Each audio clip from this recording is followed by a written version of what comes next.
Dadamdan 500 so'm, 200 so'm, 1000 so'm olardi-da. Ana shu paytda ana shu pul haqiqatan ham qadrli pul edi-da. Masalan, ayta do'konga kirib simichka narsa olaylik. Kam do'konlar ba'zi ko'p edi, ba'zi kam edi, lekin hozir topayotgan million pulimizni o'sha olgan 1000 so'm, 500 so'm pulimiz qadrliydi-da.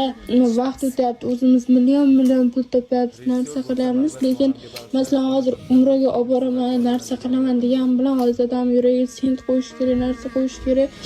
Oyog'idan kuch, beldan kuch ketyapti-da. Ko'p erta bir kun dadam bilan ham yo'q bo'lib qolsa nima qilaman? To'g'ri singillarim, ular menga suyanib qolgan, lekin men kimga suyanaman ular ketgandan keyin degan narsa ko'p menga uriladi. Juda ko'p. Bugun dadam bozorga ketyapmiz. Narsa olyapti-da, meni qizim bularga shunchalik faxrlanib, o'zim faxrlandim-da. Dadam shunaqa deyapti deb.